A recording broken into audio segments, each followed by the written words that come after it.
नमस्कार दोस्तों, स्वागत है आप सभी का मैथ्स चैलेंज पे। जैसा कि आप लोगों को पता है कि केंद्रीय शिक्षक पात्रता परीक्षा यानी सीटेट का जो एग्ज़ाम होने वाला है दिसंबर 2022 में या जनवरी 2023 में, उसके संबंध में एक नोटिस जारी हुई है, जिसमें बताया गया है कि आप आवेदन कब से कर सकते हैं और आवेदन भरने की अंतिम तिथि क्या है। इसमें फ़ीस के बारे में इन्फॉर्मेशन भी दी गई है कि जनरल वालों की क्या रहेगी, ओबीसी, एससी, एसटी वालों की अलग-अलग फ़ीस है, वो भी आपको बताएँगे। और कुछ नए नियम जो सीटेट ने लागू किए हैं इस बार, जो पिछली बार नहीं थे, तो वो नियम आपके लिए जानना बहुत ज़रूरी है। तो चलिए इस नोटिस को डाउनलोड करते हैं और बताते हैं आपको कि नए नियम क्या हैं। तो इस बार जो सीटेट का नोटिफिकेशन है, दोनों लैंग्वेजेस हिंदी और इंग्लिश में जारी किया गया है। दोनों में सेम चीज़ें ही लिखी हुई हैं, बस इंग्लिश को हिंदी में ट्रांसलेट कर दिया गया है। पेपर मोड की बात करें आपका, तो पेपर मोड आपका पिछली बार जो सीटेट का एग्ज़ाम हुआ था तब भी ऑनलाइन ही हुआ था, इस बार भी आपका ऑनलाइन एग्ज़ाम ही होगा। पेपर आपका दिसंबर 2022 से जनवरी 2023 के बीच में करवा लिया जाएगा और इसकी आपको एग्जैक्ट डेट आपका प्रवेश पत्र आने पर पता चल जाएगी।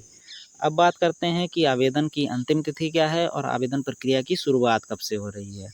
तो 31 अक्टूबर 2022 यानी सोमवार से आप फॉर्म भर सकते हैं, साइट ओपन हो जाएगी और अंतिम तिथि इसकी जो है वो 24 नवंबर 2022 है। आप 31 अक्टूबर से 24 नवंबर के बीच में रजिस्ट्रेशन कर सकते हैं और अगर आपका फ़ीस पे किसी वजह से नहीं हो पाता है तो उसके लिए आपको एक दिन एक्स्ट्रा दिया गया है। फ़ीस पे आप 25 नवंबर 2022 तक कर सकते हैं, लेकिन आपका रजिस्ट्रेशन जो है वो 24/11/2022 तक हो जाना चाहिए। अब फ़ीस की बात करें तो फ़ीस को भी यहाँ पे 2 कैटेगरी में कैटेगराइज़ किया गया है। सामान्य और ओबीसी के लिए अलग फ़ीस है, एससी, एसटी और विकलांग के लिए अलग फ़ीस है। सामान्य और ओबीसी के लिए बात करें तो अगर आप पेपर 1 या पेपर 2 2 पेपर में से कोई एक पेपर के लिए फॉर्म फिल करते हैं तो आपको 1000 रुपये पे करना पड़ेगा और अगर आप दोनों पेपर्स के लिए फॉर्म फिल करते हैं तो 1200 रुपये पे करना पड़ेगा। एससी, एसटी की बात कर लेते हैं, अगर आप कोई एक पेपर के लिए फॉर्म फिल करते हैं तो 500 रुपये और दोनों पेपर के लिए करते हैं तो 600 रुपये। सीटेट में 2 पेपर होते हैं, पहला पेपर होता है प्राइमरी के लिए और दूसरा पेपर होता है जूनियर के लिए।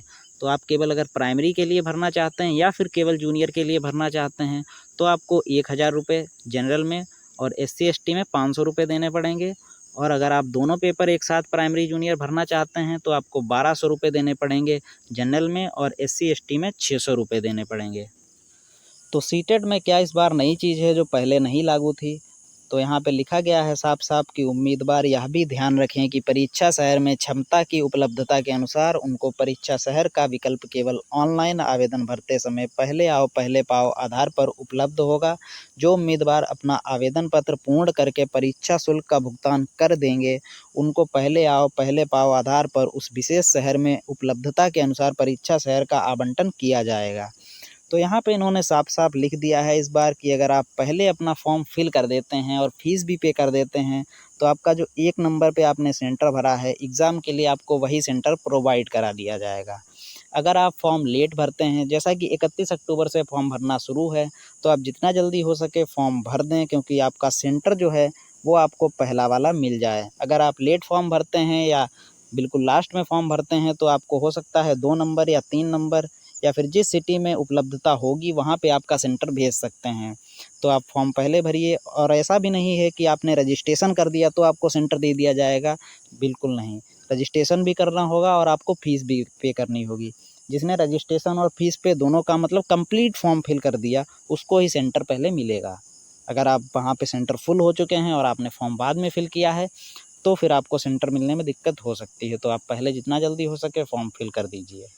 तो ये कुछ महत्वपूर्ण जानकारियाँ थी इस नोटिस के बारे में जो हमारे द्वारा आपको दी गईं और अंत में यही कहेंगे एक बार फिर से कि इन्होंने जो आधार बनाया है पहले आओ पहले पाओ का, इसका आप लोग लाभ उठाएँ, पहले फॉर्म भरें और अपने नज़दीकी सेंटर को चुनें और उस पे जाके आप एग्ज़ाम दे पाएँ। वरना फिर आपको बहुत दूर भी एग्ज़ाम देने जाना पड़ सकता है।